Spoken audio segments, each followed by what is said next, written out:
Hello everyone and welcome back to our channel Biology Impulse. Today in this session we are going to talk about chapter number 6 of class 12, that is molecular basis of inheritance.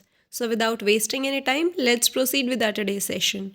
In the previous video of this chapter, we have already discussed about the structure of DNA, then packaging of DNA in eukaryotes and prokaryotes, and also various experiments conducted in relation to prove that the DNA is the genetic material. And at last, we have already discussed about replication. Now in this session, we will start with transcription. So basically, transcription एक ऐसा process है जिसके अंदर genetic information copy करी जाती है, यानी कि जो डीएनए हमारा जेनेटिक मटेरियल है उससे जो इन्फॉर्मेशन है उसको पास किया जाता है और किस चीज़ की फॉर्मेशन होती है, आरएनए की। यानी डीएनए से आरएनए बनाने के प्रोसेस को हम क्या बोलते हैं, ट्रांसक्रिप्शन। वहीं अगर उल्टी कहानी हो कि आरएनए से जब डीएनए बनाया जाता है उस प्रोसेस को हम बोलते हैं रिवर्स ट्रांसक्रिप्शन। और रिवर्स ट्रांसक्रिप्शन होता है रेट्रोवायरसेस के अंदर। जैसे कि हमने ह्यूमन हेल्थ एंड डिजीज़ वाले चैप्टर में पढ़ा था एड्स के बारे में कि जो HIV वायरस है उसका जेनेटिक मटेरियल आरएनए होता है, और अपने जेनेटिक मटेरियल को ह्यूमन सेल के साथ इनकॉर्पोरेट करने के लिए वो पहले वायरल डीएनए बनाती है। तो वो आरएनए से डीएनए बनने के प्रोसेस को हम क्या बोलते हैं, रिवर्स ट्रांसक्रिप्शन। सो बेसिकली फ़िलहाल हम रिवर्स ट्रांसक्रिप्शन की बात नहीं करेंगे, सिंपल ट्रांसक्रिप्शन की बात करेंगे जिसमें डीएनए से जेनेटिक इन्फॉर्मेशन पास होगी आरएनए के अंदर। ट्रांसक्रिप्शन भी कॉम्प्लीमेंटैरिटी के जो प्रिंसिपल है उसको फॉलो करता है। कॉम्प्लीमेंटैरिटी का प्रिंसिपल का मतलब ये है कि हमने डीएनए में पढ़ा था कि एडेनिन के साथ आता है थाइमिन और साइटोसिन के साथ आता है ग्वानिन, और इनके बीच में हाइड्रोजन बॉन्ड प्रेजेंट होता है। तो यहाँ पे भी सेम कॉम्प्लीमेंट्री सीक्वेंस होगा कि सी के साथ हमेशा जी आएगा, लेकिन एक छोटा सा चेंज है कि आरएनए के अंदर एडेनिन के साथ थाइमिन ना आके यूरासिल आ जाता है। यानी कि अगर हमें किसी भी सीक्वेंस के अंदर यूरासिल दिखाई दे रहा है, इसका मतलब वो सीक्वेंस आरएनए का सीक्वेंस है। इसके अलावा जब ट्रांसक्रिप्शन होता है, यहाँ गलती से ट्रांसलेशन लिखा हुआ है कि जब ट्रांसक्रिप्शन होता है तो उस टाइम पे डीएनए का सिर्फ एक ही स्ट्रैंड कॉपी होता है, दोनों डीएनए के स्ट्रैंड्स कॉपी नहीं होते हैं। और डीएनए का वो स्ट्रैंड जो कॉपी होने वाला है उसको बोला जाता है टेम्पलेट स्ट्रैंड। यानी टेम्पलेट स्ट्रैंड वो स्ट्रैंड है जो कि आगे कोड होने वाला है, आगे अपनी इन्फॉर्मेशन को पास करने वाला है। अब अगला क्वेश्चन ये आता है कि दोनों स्ट्रैंड्स कॉपी क्यों नहीं होते, सिर्फ एक ही स्ट्रैंड कॉपी क्यों होता है। तो उसके पीछे के दो मेन रीज़न है। पहला रीज़न ये है कि अगर दोनों स्ट्रैंड अगर एज ए टेम्पलेट स्ट्रैंड काम करेंगे तो ऐसी कंडीशन में हमारे पास आरएनए आएंगे अलग अलग सीक्वेंसेस के, जिसकी वजह से अगर आरएनए अलग अलग आए तो अलग अलग प्रोटीन्स आएंगे, जिसकी वजह से पूरी कहानी बहुत ज़्यादा कॉम्प्लिकेटेड हो जाएगी। और दूसरा रीज़न ये है कि अगर यहाँ पे डीएनए डबल स्ट्रैंडेड हुआ तो ऐसी कंडीशन में आरएनए भी डबल स्ट्रैंडेड होके आएगा, और जो आरएनए अगर डबल स्ट्रैंडेड हो जाता है तो वो कभी भी ट्रांसलेट नहीं होता है। ट्रांसलेशन का मतलब होता है आरएनए से प्रोटीन बनना। तो अगर डीएनए डबल स्ट्रैंडेड है, दोनों स्ट्रैंड ने एज ए टेम्पलेट के जैसे काम किया, तो आरएनए भी डबल स्ट्रैंडेड बनेगा। और डबल स्ट्रैंडेड आरएनए कभी भी अपनी इंफॉर्मेशन को प्रोटीन के अंदर पास नहीं करा सकता है, क्योंकि जब भी आरएनए डबल स्ट्रैंडेड होता है तो हमारी बॉडी में कुछ स्पेशल प्रोटीन्स होते हैं जिनको बोला जाता है डाइसर प्रोटीन्स। वो एक्टिवेट हो जाते हैं और इस डबल स्ट्रैंडेड डीएनए को क्लीव कर देते हैं, जिसकी वजह से आगे प्रोटीन्स नहीं बन पाते हैं। ये बहुत इंपॉर्टेंट पॉइंट है, हमेशा 2 नंबर में क्वेश्चन बनता है बोर्ड के एग्जाम में कि why the both strands are not copied during transcription. Now moving forward to next topic, that is transcription unit. So basically transcription unit के 3 रीजन होते हैं डीएनए के अंदर। पहला होता है प्रमोटर, दूसरा सीक्वेंस है स्ट्रक्चरल जीन, और तीसरा है टर्मिनेटर सीक्वेंस। इसको समझने के लिए हम पहले इसके डायग्राम को समझते हैं। तो ये हमारे पास ट्रांसक्रिप्शन यूनिट का पूरा स्ट्रक्चर है। हमने बोला था कि 3 सीक्वेंस थे। पहला सीक्वेंस होता है प्रमोटर, दूसरा होता है स्ट्रक्चरल जीन, और तीसरा होता है टर्मिनेटर रीजन। ये तीनों मिलके कॉन्स्टिट्यूट करते हैं ट्रांसक्रिप्शन यूनिट। यानी कि प्रमोटर वो रीजन होगा जहाँ से ट्रांसक्रिप्शन शुरू होगा, स्ट्रक्चरल जीन वो हिस्सा होगा जहाँ पे ट्रांसक्रिप्शन होगा, और टर्मिनेटर रीजन वो सीक्वेंस होगा जहाँ पे ये जो पूरा ट्रांसक्रिप्शन का प्रोसेस है ये ख़त्म हो जाएगा। सिंपल सी चीज़, प्रमोटर ने क्या किया, ट्रांसक्रिप्शन इनिशिएट कराया यानी शुरू कराया। स्ट्रक्चरल जीन वो रीजन हुआ जो कि आगे ट्रांसक्राइब होगा, एमआरएनए बनाएगा, और टर्मिनेटर वो सीक्वेंस होगा जहाँ पे ट्रांसक्रिप्शन का प्रोसेस ख़त्म हो जाएगा यानी रुक जाएगा। टर्मिनेशन का मतलब ये होता है रुक जाना, स्टॉप हो जाना। अब इनकी लोकेशन पूछी जाती है, बहुत इंपॉर्टेंट क्वेश्चन। तो हमने क्या बोला था स्टार्टिंग में कि डीएनए के दोनों स्ट्रैंड तो कॉपी नहीं होने वाले, तो ये डीएनए के दोनों स्ट्रैंड है हमारे पास, तो एक ही स्ट्रैंड कॉपी होगा और जो स्ट्रैंड कॉपी होगा उसको हम क्या बोलेंगे, टेम्पलेट स्ट्रैंड। तो जो दूसरा स्ट्रैंड रह गया जो कॉपी नहीं होगा उस स्ट्रैंड को बोला जाता है कोडिंग स्ट्रैंड। तो बेसिकली कोडिंग स्ट्रैंड वो स्ट्रैंड है जो किसी चीज़ के लिए कोड नहीं करेगा। आगे कोडिंग कौन करने वाला है, टेम्पलेट स्ट्रैंड। तो यानी कि सारा ट्रांसक्रिप्शन का प्रोसेस कौन सा स्ट्रैंड पे चलेगा, टेम्पलेट स्ट्रैंड के ऊपर चलेगा। अब यहाँ से प्रमोटर रीजन की सीक्वेंस पूछी जाती है कि जो प्रमोटर रीजन है वो कौन से स्ट्रैंड पे प्रेजेंट होता है, वो 3' लोकेशन पे होता है कि वो 5' लोकेशन पे होता है। तो आप यहाँ पे देखते ही बोलोगे कि वो 3' रीजन पे है, लेकिन नहीं, जो प्रमोटर होता है वो हमेशा प्रेजेंट होता है 5' एंड पे। इसके पीछे का रीज़न ये है कि हमने ये जो रेफरेंस लिया है 3' और 5' वाला, ये हमने कोडिंग स्ट्रैंड को लेके रेफरेंस लिया है। तो कोडिंग स्ट्रैंड का वो हिस्सा जहाँ पे प्रमोटर प्रेजेंट है वो तो 5' वाला रीजन है। दैट्स वाई प्रमोटर सीक्वेंस का जो रीजन है उसको 5' एंड बोला जाता है। वहीं अगर हम टर्मिनेटर सीक्वेंस की बात करें तो सेम फंडा यहाँ भी अप्लाई होगा, और टर्मिनेटर की जो रीजन होगी वो कौन सी होगी, 3' एंड वाली। किसके रेफरेंस के साथ, कोडिंग स्ट्रैंड के रेफरेंस के साथ। तो ये सिंपल सा स्ट्रक्चरल डायग्राम था हमारे ट्रांसक्रिप्शन यूनिट का। अब इसी चीज़ को हम लोग नोट्स की मदद से जल्दी से रिवाइज कर लेते हैं। सो बेसिकली डीएनए का वो स्ट्रैंड जिसकी पोलैरिटी 3' टू 5' डायरेक्शन में है उसको हम टेम्पलेट स्ट्रैंड बोलते हैं। यही वो स्ट्रैंड है जो अपनी जेनेटिक इन्फॉर्मेशन को पास कराएगा। इसके अलावा यही वो स्ट्रैंड है जो एज ए टेम्पलेट की जैसे काम करेगा और आरएनए यानी कि एमआरएनए की आगे कोडिंग करेगा। वहीं जो दूसरा स्ट्रैंड रह गया दैट इज़ 5' टू 3' उसको हम क्या बोलेंगे, कोडिंग स्ट्रैंड। और ये किसी भी रीजन के लिए कोड नहीं करेगा, ये ट्रांसक्रिप्शन में पार्टिसिपेट नहीं करेगा। अब हम बात करते हैं प्रमोटर के बारे में। सो बेसिकली प्रमोटर वो रीजन है, वो सीक्वेंस है जहाँ से ट्रांसक्रिप्शन का प्रोसेस शुरू होगा। यही वो हिस्सा होता है जिसके पास आके आरएनए पॉलीमरेज एंजाइम बाइंड होता है। बहुत इंपॉर्टेंट चीज़ कि जो आरएनए पॉलीमरेज होता है ये हमेशा कैटेलाइज कराता है सीक्वेंस को 5' से लेके 3' डायरेक्शन में। इसीलिए हमारा जो टेम्पलेट स्ट्रैंड था वो कौन सा था, 3' टू 5' स्ट्रैंड। अब ये जो इसकी लोकेशन होती है प्रमोटर की वो हमने ऑलरेडी बात कर ली, 5' एंड पे होती है। इसका रेफरेंस हमने कहाँ से लिया है, कोडिंग स्ट्रैंड का रेफरेंस लिया है। अगला है स्ट्रक्चरल जीन, यानी कि ये प्रमोटर और टर्मिनेटर के बीच का हिस्सा है और यही वो सीक्वेंस है जहाँ पे ट्रांसक्रिप्शन होने वाला है। वहीं अगर टर्मिनेशन की बात करें तो ये वो साइट होती है जहाँ पे हमारा ट्रांसक्रिप्शन का प्रोसेस रुक जाएगा, और इसकी रीजन किधर होगी, 3' एंड पे।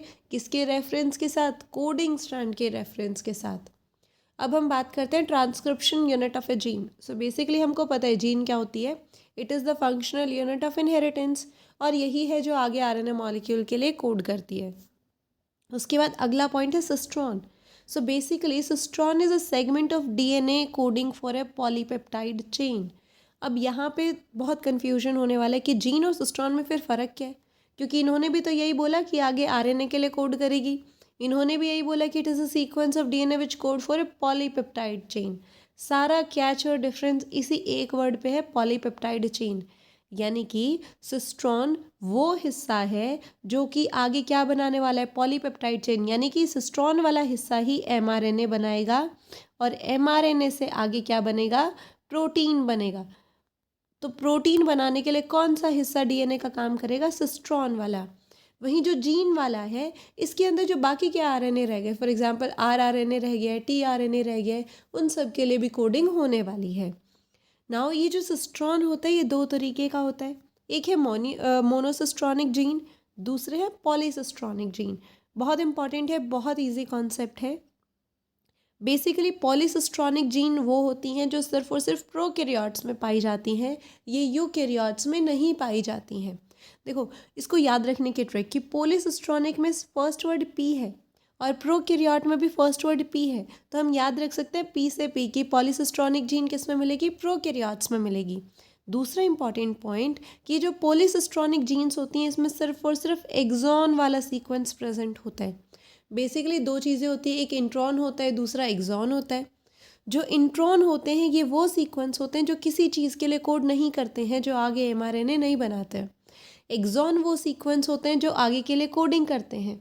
तो बेसिकली हमारे काम की चीज़ें कौन सी होती हैं? एक्सॉन। सो बेसिकली याद रखना कि प्रोकैरियोट्स के अंदर सारे कॉन्टिन्यूएशन में एक्सॉन्स प्रेजेंट होते हैं, कोई भी इंट्रॉन प्रेजेंट नहीं होता है। और इसका मतलब ये है कि यहाँ पे डायरेक्टली क्या बनेगा? mRNA बनेगा। इसके अंदर कोई चेंज, कोई बदलाव, कोई मॉडिफिकेशन की ज़रूरत नहीं होगी। वहीं अगर हम मोनोसिस्टोनिक कंडीशन की बात करें तो ये पाया जाता है यूकैरियोट्स के अंदर। और मोनोसिस्टोनिक जीन के अंदर इंट्रॉन्स भी आते हैं और एक्सॉन्स भी आते हैं। जैसे कि हमने पहले बात करी, इंट्रॉन्स वो सीक्वेंस होते हैं जो नॉन कोडिंग है, जो आगे किसी चीज़ के लिए कोड नहीं करते। वहीं पे एक्सॉन्स वो सीक्वेंस होते हैं जो पॉलीपेप्टाइड चेन के लिए कोड करते हैं। इसका मतलब यहाँ पे जो यूकैरियोट्स के अंदर जो आरएनए बनेगा वो डायरेक्टली एमआरएनए नहीं बनेगा। यहाँ पे ट्रांसक्रिप्शन के बाद जो आरएनए बनेगा उसको हम बोलते हैं एचएनआरएनए। और ये एचएनआरएनए आगे प्रोसेसिंग के बाद, मॉडिफिकेशन के बाद कन्वर्ट होगा एमआरएनए के अंदर। यानी हमने स्टार्टिंग में क्या पढ़ा कि जो प्रोकैरियोट्स थे उनमें डायरेक्टली एमआरएनए बन जाता है, क्योंकि वहाँ सिर्फ और सिर्फ एक्सॉन की सीक्वेंस थी। लेकिन यूकैरियोट्स के अंदर जब ट्रांसक्रिप्शन होता है तो सबसे पहले बनता है एचएनआरएनए। और एचएनआरएनए के अंदर पोस्ट ट्रांसक्रिप्शनल चेंजेस यानी मॉडिफिकेशंस आते हैं और उसके बाद जाके वो एमआरएनए बनता है। Now we will talk about the type of RNA and the process of transcription. So basically, RNA is of three types. The first one is rRNA, second is mRNA, and the third one is tRNA. rRNA stands for ribosomal RNA, mRNA stands for messenger RNA, and tRNA stands for transfer RNA. जो rRNA होता है वो structural gene और catalytic role play करता है translation के process में। mRNA as a template काम करता है जहाँ पे ट्रांसलेशन होगा, जिसकी सीक्वेंस से आगे प्रोटीन बनेंगे। और tRNA क्या करता है? सबसे इंपॉर्टेंट काम कि अमाइनो एसिड्स को लेके आता है और इसके साथ साथ जेनेटिक कोड रीड करने का भी काम करता है। इसके अलावा इसका एक और फंक्शन है, that is it also act as the adaptor molecule, कि एज अ अडाप्टर मॉलिक्यूल के जैसे भी फंक्शन करता है। अब हम बात करते हैं ट्रांसक्रिप्शन की प्रोकैरियोट्स के अंदर। सो बेसिकली प्रोकैरियोट्स के अंदर सिर्फ एक ही आरएनए पॉलीमरेज होता है, और यही एक आरएनए पॉलीमरेज हर टाइप के आरएनए, यानी वो जो तीनों टाइप के आरएनए हैं, तीनों के लिए एक ही आरएनए पॉलीमरेज वर्क करता है। और ये हमेशा 5' to 3' डायरेक्शन में कोड करता है। ये तो ऑलरेडी हम बात कर चुके हैं कि हमेशा किस डायरेक्शन में काम करेगा, 3' to 5' लोकेशन में ये फंक्शन करता है। जो ट्रांसक्रिप्शन का प्रोसेस होगा प्रोकैरियोट्स के अंदर, उसके 3 स्टेप हैं। The first one is initiation, second one is elongation, and the third one is termination. अगर हम इनिशिएशन की बात करें तो इनिशिएशन में क्या होगा कि जो आरएनए पॉलीमरेज है वो प्रमोटर के साथ जाके बाइंड हो जाएगा। हमने यही तो पढ़ा था कि प्रमोटर वो रीजन होता है जिसके साथ आरएनए पॉलीमरेज आके बाइंड होता है। तो इनिशिएशन में बस वही हो रहा है। प्रोकैरियोट्स के अंदर इनिशिएशन को कराने के लिए एक इम्पॉर्टेंट फैक्टर प्रेजेंट होता है जिसको हम बोलते हैं सिग्मा फैक्टर। ये सिग्मा फैक्टर बहुत इंपॉर्टेंट होता है प्रोकैरियोट्स के अंदर ट्रांसक्रिप्शन कराने के लिए। बेसिकली अगर सीधी भाषा में बोला जाए तो प्रोकैरियोट्स के अंदर एक ही आरएनए पॉलीमरेज है, सारे काम एक ही आरएनए पॉलीमरेज ने करना है। तो ऐसे सिचुएशन में कुछ ऐसे फैक्टर्स होते हैं जो इस आरएनए पॉलीमरेज की हेल्प कराते हैं। पहला फैक्टर होता है सिग्मा फैक्टर और दूसरा फैक्टर होता है रो फैक्टर। जो सिग्मा फैक्टर होता है वो इनिशिएशन में हेल्प कराता है, रो फैक्टर टर्मिनेशन में हेल्प कराता है। सो बेसिकली हमने यहाँ पे यही बोला कि सिग्मा फैक्टर आके बाइंड हो जाएगा और वो ट्रांसक्रिप्शन को इनिशिएट कराने में हेल्प कराएगा। Now second one is elongation. So elongation में क्या होगा कि जो आरएनए पॉलीमरेज चेन है वो सिंथेसाइज होगी 5' to 3' डायरेक्शन में, क्योंकि इसी डायरेक्शन में आरएनए पॉलीमरेज वर्क करता है। और इस प्रोसेस के अंदर जो एक्टिवेटेड राइबोन्यूक्लियोसाइड ट्राइफॉस्फेट है वो एज अ सबस्ट्रेट के जैसे काम करेगा, यानी कि एनर्जी प्रोवाइड करने का काम करेगा ताकि इस प्रोसेस को कॉन्टिन्यूएशन में चलाया जा सके। Next is termination. So basically at the termination the rho factors bind to the RNA polymerase and terminate the process. तो जो टर्मिनेशन का प्रोसेस होगा, याद करो हमने पढ़ा था टर्मिनेटर सीक्वेंस आती है कि जैसे टर्मिनेटर सीक्वेंस आएगी कहानी ये रुक जाएगी। और इस टर्मिनेशन को हेल्प कराने में जो फैक्टर इंपॉर्टेंट रोल प्ले करता है दैट इज़ रॉ फैक्टर। अगर बैक्टीरिया के अंदर बात करें तो ट्रांसक्रिप्शन और ट्रांसलेशन का जो प्रोसेस होता है वो कपल्ड होता है, क्योंकि यहाँ पे जो आरएनए बना है, जो एमआरएनए बना है, उसको आगे किसी प्रोसेसिंग की ज़रूरत नहीं है। इसका सीधा मतलब ये है, हमने जब बोला था कि जब हमने पॉलीसिस्ट्रॉनिक जीन की बात करी थी तो हमने बोला था कि वो प्रोकैरियोट में होता है और वहाँ पे सिर्फ और सिर्फ एक्सॉन्स की सीक्वेंस होती है और एक्सॉन्स तो कोडिंग रीजन्स थे। तो यहाँ पे एक्स्ट्रा कोई प्रोसेस करने की, मॉडिफिकेशन की किसी चीज़ की ज़रूरत नहीं होती है। दैट्स वाई यहाँ पे जो जैसे ही ट्रांसक्रिप्शन होता है तो जो ऑलरेडी ट्रांसक्राइब स्ट्रैंड होता है वहीं से ट्रांसलेशन का प्रोसेस भी शुरू हो जाता है, यानी कि ओवरलैपिंग सी सीक्वेंस यहाँ पे होती है।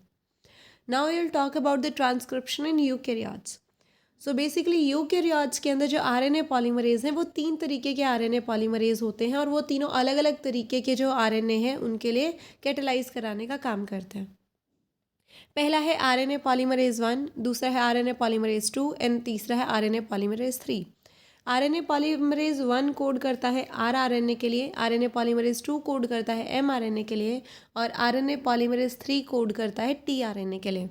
इसको याद रखने की ट्रिक है रुको मेरी टीना, रुको मेरी टीना, यानी कि फर्स्ट वर्ड इस सेंटेंस में क्या आ रहा है, आर, और फर्स्ट ही वर्ड है तो यानी कि जो आरएनए पॉलीमरेज 1 है वो किस चीज़ के लिए कोड करेगा, आरआरएनए के लिए कोड करेगा।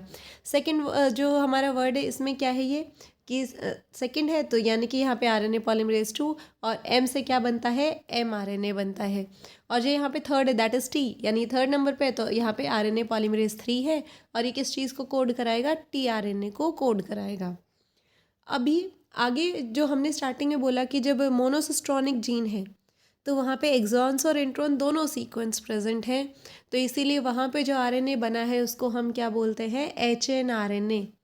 और इस एचएनआरएनए के अंदर अब आएंगे चेंजेस जिनको बोला जाता है पोस्ट ट्रांसक्रिप्शनल चेंजेस, और उसके बाद ये किस में कन्वर्ट हो जाएगा, एमआरएनए के अंदर कन्वर्ट हो जाएगा।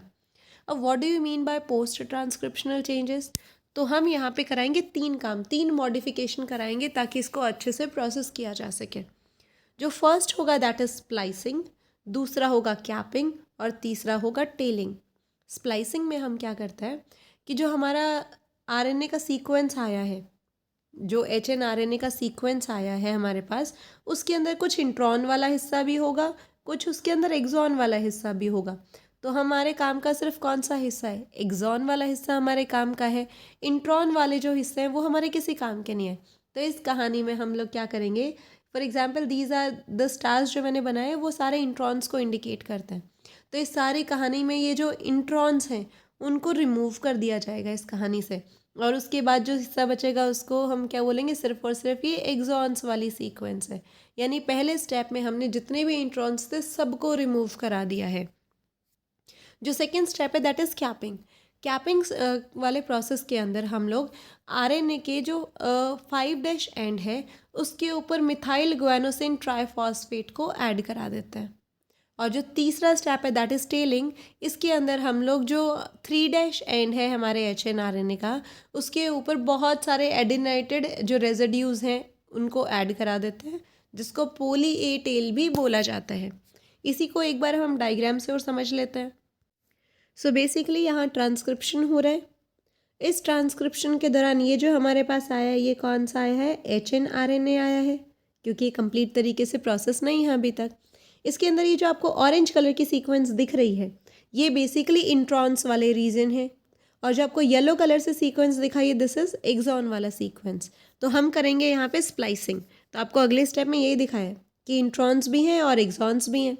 तो ऐसी कंडीशन में हम लोग इन इंट्रॉन्स को रिमूव करा देंगे। तो यहाँ पे आप देख पा रहे हैं इनको स्प्लाइजोमर्स बोला जाता है। इनकी मदद से हम क्या करेंगे, यहाँ पे इंट्रॉन्स को रिमूव करा देंगे और एट लास्ट हमारे पास सिर्फ और सिर्फ एक्सॉन्स की सीक्वेंस आ चुकी है। तो ये तो था स्प्लाइसिंग। दूसरा फिर था टेलिंग और कैपिंग। तो पहले हम कराते हैं कैपिंग। तो कैपिंग के अंदर हम लोग कौन से स्ट्रैंड पे काम करेंगे, 5' वाले स्ट्रैंड पे। और यहाँ पे क्या किया जाएगा, यहाँ पे मिथाइल ग्वानोसिन ट्राइफॉस्फेट को ऐड किया जाएगा। M stand for methyl, G stands for guanosine and triple P stands for triphosphate. तो कैपिंग में हमने क्या किया, 5' एंड पे मिथाइल ग्वानोसिन ट्राइफॉस्फेट को ऐड करा दिया। वहीं फिर हमने किया टेलिंग। टेलिंग के अंदर हमने क्या किया है, पॉलीएडिनेशन किया है, यानी कि बहुत सारे एडेनिन के रेसिड्यूज़ को ऐड करा दिया है। कौन से रीजन के अंदर, 3' एंड के ऊपर। और जब बहुत सारे पॉलीएडेटेड हम सीक्वेंस ले आते हैं तब इसको कलेक्टिवली बोला जाता है पॉली ए टेल। तो इस डायग्राम के अंदर आपको एट लास्ट जो हमारे पास आरएनए अब आ गया है, जिसके अंदर कैपिंग भी हम करा चुके हैं, टेलिंग भी हम करा चुके हैं, और साथ में सिर्फ और सिर्फ एक्सॉन वाला सीक्वेंस प्रेजेंट है। अब हम इसको बोलेंगे mRNA, यानी कि अभी ये कम्प्लीटली प्रोसेस हो चुका है और अभी ये मैसेंजर आरएनए बन चुका है, जो कि आगे अब जाएगा ट्रांसलेशन के लिए। नेक्स्ट इज, सो बेसिकली अब हमारे पास जो hnRNA था वो कम्प्लीटली प्रोसेस हो चुका है mRNA के अंदर, और अब ये ट्रांसफ़र हो जाएगा साइटोप्लाज्म के अंदर, और अब कहानी चलेगी ट्रांसलेशन की। सो यहाँ से हमें पता चल रहा है कि जो ट्रांसलेशन है उसकी लोकेशन क्या होती है, साइटोप्लाज्म की। जो ट्रांसलेशन है वो साइटोप्लाज्म के अंदर होता है। Next is genetic code. So basically it is the sequence of the nucleotide in the mRNA that contains the information for the protein synthesis. यानी कि यहाँ पे क्या होगा, न्यूक्लियोटाइड की जो सीक्वेंस है mRNA के अंदर, उससे आगे बनने वाले हैं प्रोटीन। बेसिकली 20 तरीके के अमाइनो एसिड्स हैं जो कि ट्रांसलेशन के अंदर इन्वॉल्व होते हैं। प्रोटीन्स में होता क्या है कि बहुत सारे अमाइनो एसिड की एक चेन होती है, और उस चेन के अंदर जो 2 अमाइनो एसिड हैं वो एक दूसरे के साथ लिंक होते हैं with the help of peptide bond.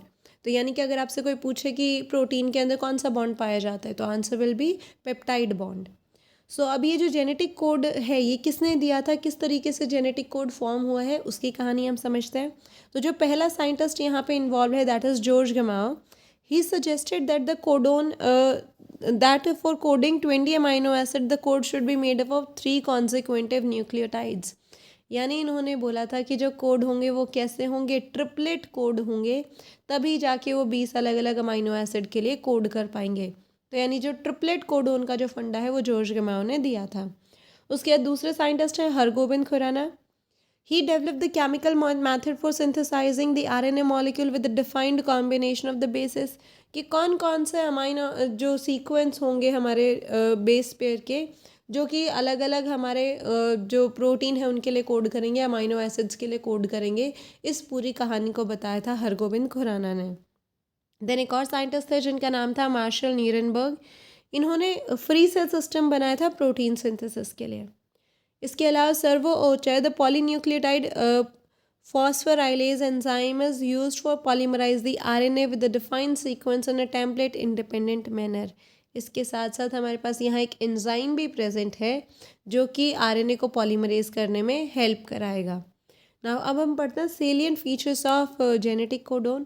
तो सबसे पहला point, genetic code is triplet in nature. इसके बारे में हम ऑलरेडी बात कर चुके हैं कि जो 61 कोडोन है वो अलग अलग अमाइनो एसिड्स के लिए कोड करते हैं। वैसे टोटल जो जेनेटिक कोड होते हैं वो कितने होते हैं, 64 कोडोन्स होते हैं हमारे पास। सॉरी, इन टोटल हमारे पास कितने कोडोन हैं, 64। आउट ऑफ दी 64 जो 61 कोडोन है वो तो अलग अलग अमाइनो एसिड्स के लिए कोड करते हैं। जो बाकी के 3 कोडोन रह गए वो किसी चीज़ के लिए कोड नहीं करते, और इसीलिए उनको क्या बोला जाता है, स्टॉप कोडोन बोला जाता है। इसके अलावा some amino acids are coded by more than 1 codon and hence the code is degenerate. यानी कि कुछ ऐसे अमाइनो एसिड भी हैं जिनको एक से ज़्यादा कोडोन भी कोड करते हैं, इसीलिए इनको डीजनरेट इन नेचर भी बोला जाता है। नेक्स्ट इसकी जो codons are readed in the mRNA continuous fashion, there is no punctuation. यानी कि जो कोडोन्स रीड करे जाते हैं इनके बीच में कोई पंचुएशन, कोई कॉमा, कुछ नहीं है, डायरेक्ट कॉन्टिन्यूअस फैशन में ये रीड होते हैं। नेक्स्ट इसकी जो कोड है वो नियरली यूनिवर्सल है, कम्प्लीटली यूनिवर्सल नहीं है लेकिन नियरली यूनिवर्सल है। फॉर एग्जाम्पल कि बैक्टीरिया से लेके ह्यूमन बींग्स तक जो यू कोडोन है वो फिनाइल एलानिन के लिए ही कोड करता है, लेकिन कुछ एक्सेप्शंस भी हैं जैसे कि माइटोकॉन्ड्रियल कोडोन और कुछ प्रोटोजोआ के अंदर। And the next one is AUG। जो AUG कोडोन है इसके ड्यूल फंक्शन है। पहला फंक्शन ये है कि मिथियोनिन के लिए कोड करता है, और इसका दूसरा फंक्शन ये है कि एज अ इनिशिएटर कोडोन भी फंक्शन करता है। इसका मतलब ये है कि जहाँ पे भी AUG वाली सीक्वेंस मिलेगी mRNA के अंदर, उसी वाले सीक्वेंस से जो ट्रांसलेशन का प्रोसेस है वो शुरू होगा। यानी कि एज अ इनिशिएशन कोडोन काम करता है ट्रांसलेशन के प्रोसेस के लिए। एंड हमने स्टार्टिंग में बात करी थी कि 3 टर्मिनेटर कोडोन्स भी हैं हमारे पास। तो टर्मिनेटर कोडोन्स कौन कौन से हैं, UAA, UAG एंड UGA, ये जो तीनों कोडोन है ये एज अ टर्मिनेटर कोडोन भी फंक्शन करता है, यानी कि ये वो सीक्वेंस होगी जहाँ पे ट्रांसलेशन क्या हो जाएगा, स्टॉप हो जाएगा, और शुरू कौन सा सीक्वेंस से होगा, AUG वाली सीक्वेंस से कहानी शुरू होगी ट्रांसलेशन की. Now we will talk about the mutation in genetic code. First of all, we will talk about the point mutation. So basically it is the change in the single base pair, कि अगर sequence में कोई एक single base pair के अंदर कोई change आ गया है, उस टाइप के म्यूटेशन को हम बोलते हैं पॉइंट म्यूटेशन. बेसिकली म्यूटेशन का मतलब होता है चेंज आना, और अगर किसी एक सिंगल न्यूक्लियोटाइड सीक्वेंस के अंदर चेंज आए तो उसको हम क्या बोलेंगे, पॉइंट म्यूटेशन. और इसका सबसे बेस्ट एग्जाम्पल है sickle cell anaemia. Sickle cell anaemia के अंदर हम ऑलरेडी पढ़ चुके हैं चैप्टर 5 के अंदर कि वहाँ पे बीटा ग्लोबिन चेन की जो 6th पोजीशन होती है उसके अंदर एक छोटे से बेस पेयर के अंदर चेंज आने की वजह से ग्लूटामिक एसिड की जगह वेलाइन बन जाता है, जिसकी वजह से हमारी जो RBCs की शेप होती है वो ओवल शेप से चेंज होकर किस में कन्वर्ट हो जाती है, सिकल शेप में कन्वर्ट हो जाती है, और इसी को हम बोलते हैं सिकल सेल एनीमिया.